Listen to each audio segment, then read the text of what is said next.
focused ultrasound was, I would say, a light. You talk about the word cancer and how it really darkens you and your perspective.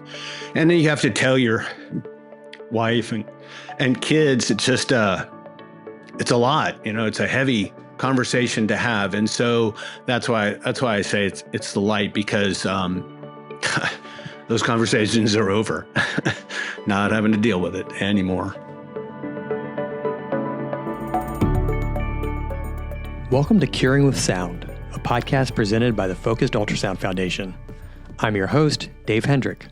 Today, we're speaking with Peter Dolan, a retired finance manager, lifelong athlete, and prostate cancer survivor whose story is both motivating and inspiring. After a routine PSA test led to a prostate cancer diagnosis, Peter began carefully researching his treatment options. Ultimately, he chose focused ultrasound, and today, he's sharing his experience and successful outcome. Peter Dolan, thanks for joining us today on the Curing with Sound podcast. Thanks. Appreciate the opportunity. Before we get started, I know we're here to talk about focused ultrasound, but could you tell us a little bit about yourself? Sure. I've always been a very active person. I'm up to 37 marathons. I don't intend to quit until I hit at least 40. So I keep moving. I also do a lot of cycling, hiking. I'm a backpacker. So I really love the outdoors and have a number of groups of people that keep me busy. Got 2 kids, been married 40 years, 2 adult children, 2 grandchildren now. And so the kids, the boys kept us very busy they're both Eagle Scouts and they both high level competition soccer players. So that was one reason I wanted to be so active, so that I could keep up with my kids. And now same kind of thing. I want to be able to be there and stay active for my grandchildren. Excellent.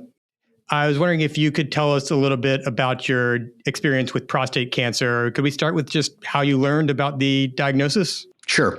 My no symptoms whatsoever. But my doctor, I see him annually for a physical, and for at least 10 years, he's been doing a PSA test, and it never really got that high, mid 4s, but the number grew 3 years in a row. And so he sent me to a urologist here in town. And so they, first thing they do is an MRI, and the MRI came back clean. So you think, oh, okay, well, everything's cool. But I'm very lucky in that I have a brother who's a doctor at GI, and he actually went through prostate cancer fairly young. He was 55, I'm 65. So I was able to draw on his experience, and his MRI came back clean as well. He had a friend of his, a doctor buddy, who said, don't buy it, get a biopsy. It's not that big a deal. And so he did, and it turned out that he did have prostate cancer. So he had it removed, and that was well before there was any kind of focal remedy. And so he had it removed, and he's been fine. He's 75 now, so he's doing great. But that was his advice to me: don't trust the MRI, go get a biopsy. So I did, and sure enough, the biopsy came back positive for prostate cancer. Wow. How fortunate to have that brother. For sure. I mean, I would have just gone along with the doctor's recommendation that say, we'll just keep an eye on it. And who knows, maybe a year from now, the PSA level's way high and the prostate cancer's grown, or, who knows. But had the biopsy and then started looking at the various options for treatment. What's going through your mind when your doctor tells you the results and you realize that you have prostate cancer? It shouldn't have been a surprise, because my family history, my brother, my maternal uncle also had prostate cancer. But at the same time, it was a surprise because the MRI came back clean. So, you're hoping that everything's going to be hunky-dory and you just walk out of the doctor's office.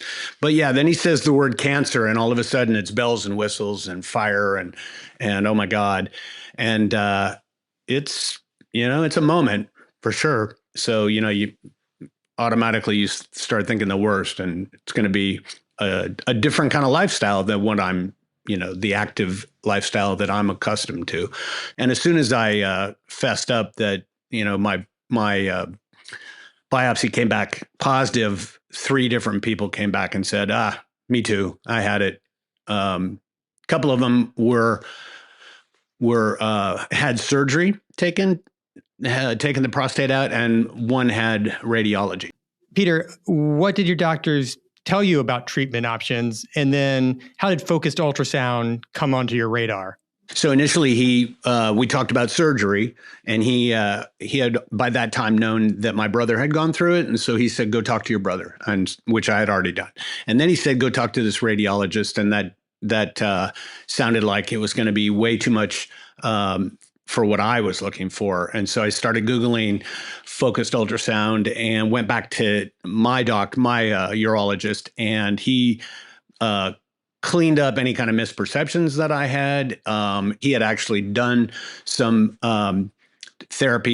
treatments for men in Mexico before it was approved by the FDA. And so he's well on the forefront and has been doing it. I think the FDA approved it 10 years ago. And so he's done a lot. And so he felt like I was a very good candidate. It really pays to be an informed consumer for your own health. Absolutely. Yeah. And it's great to have a circle of friends and family that you can count on to, provide honest evaluations of what they've been through. And so you, in consultation with your doctor, decide to move ahead with focused ultrasound therapy.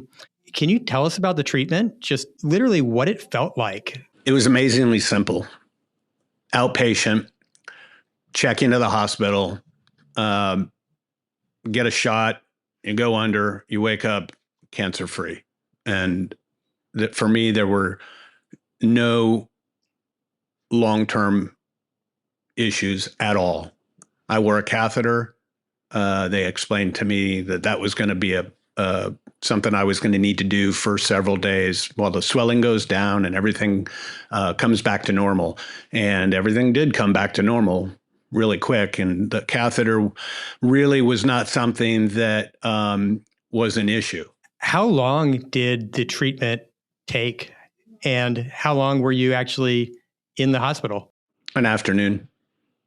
Yeah, released that afternoon. And I don't really know how long it took. A couple of hours, maybe.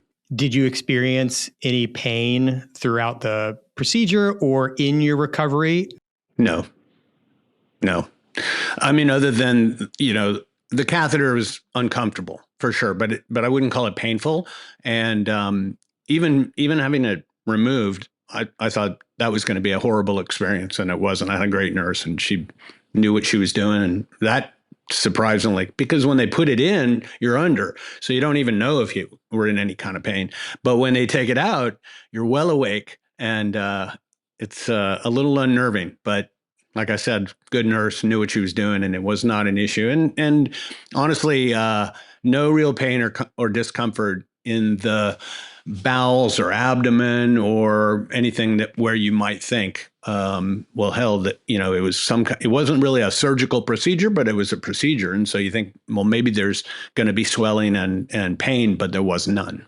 Remind us how long ago it was that you had the procedure, and how are you feeling now? End of March. And so it's been a few months, and I feel great. My wife and I kicked off a program. She just recently retired.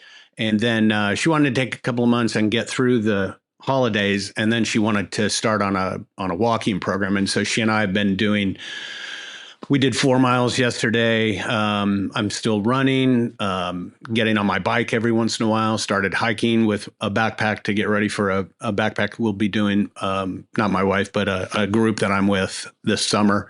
So yeah, I mean, pretty much back to normal. And I had my physical also at the end of 25, and my PSA score was like 1.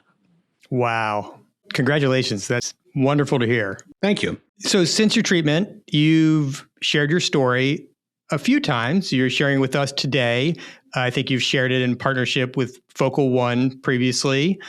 Why did you decide to be open about what can be a very private matter? Yeah, I think I've always been somebody who has tried to share my experiences so that other people can have uh, a base of knowledge to move from. Like I said, I'm an active person and always been really pretty fit. But at one point, about 20 years ago, in the midst of a full-on marathon career, my blood sugar went into the prediabetes range, which was a real shock. Probably even more so than the prostate, because I thought I was doing everything right. And so I shared it with as many people as I knew. Back then, I could send an email to the whole company.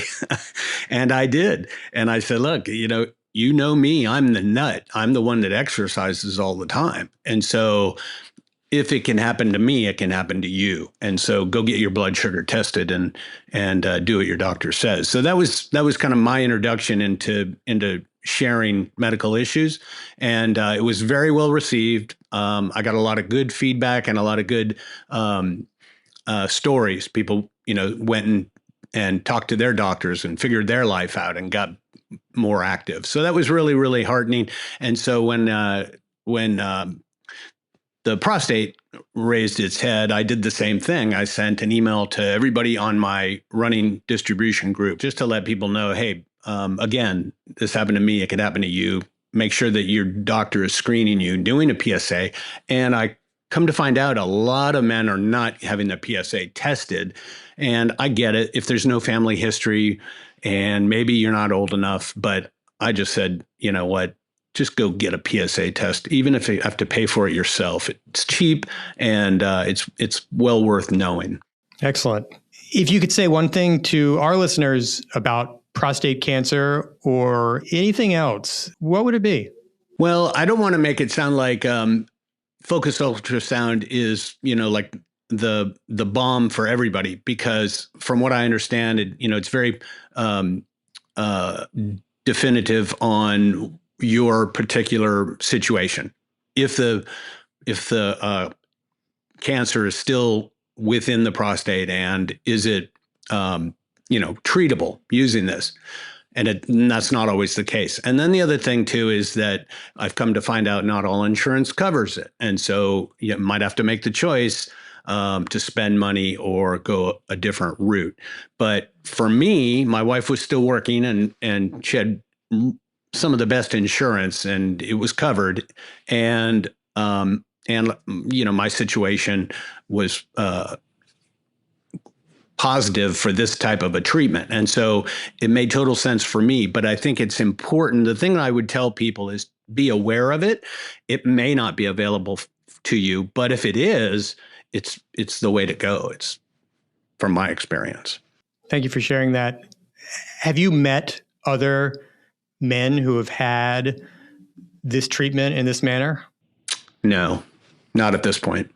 I think we often talk about it as the best kept secret in medicine. And so it's interesting to hear what people know about it as you speak with others. For sure. And you probably are aware that I was on the Dr. Drew show. Dr. Drew had prostate cancer, and this treatment was not available to him. But he's a very bright man, a brilliant doctor, and he knows a lot about it now. And so he was really wanting to get the word out to his audience. And so that's why he wanted me and my urologist to come on the show and talk about it. And so I think that was a really eye-opening conversation for me to find out that, sure, like you said, best kept secret. A lot of people don't know about this. Hardly anybody I've spoken to has ever heard of it, which is sad. I come to find out my urologist is part of a large practice. He's the only one that does this. Peter, you've been through this cancer journey and you are now on the other side of it. I'm just wondering, what does focused ultrasound mean to you? Yeah, to me, focused ultrasound was, I would say, a light. You talk about the word cancer and how it really darkens you and your perspective. And it really did for a couple of weeks in my life as I was trying to figure out what the treatment was going to be. And I didn't really, I was one of the people that didn't know anything about focused ultrasound. I trusted my urologist and went with his determination that this was the way to go. And honestly, the first follow-up I had when they did my PSA, it had lowered significantly and has continued to lower. And that's why I call it the light. It really removed a lot of the darkness that the word cancer brought into my life. Sorry. Still get a little emotional, I guess, but it darkens the lives of people around you. And prostate cancer, for a lot of men, it's treatable in any number of ways. And there's a lot of positive stories. But at the same time, when you hear the word cancer, and then you have to tell your wife and kids, it's just it's a lot. It's a heavy conversation to have. And so that's why I say it's the light, because those conversations are over. Not having to deal with it anymore. So helpful. And I really do think that you're going to help a lot of people just by sharing your story. I really am so grateful. Thanks. Yeah, that's the goal. So appreciate the opportunity.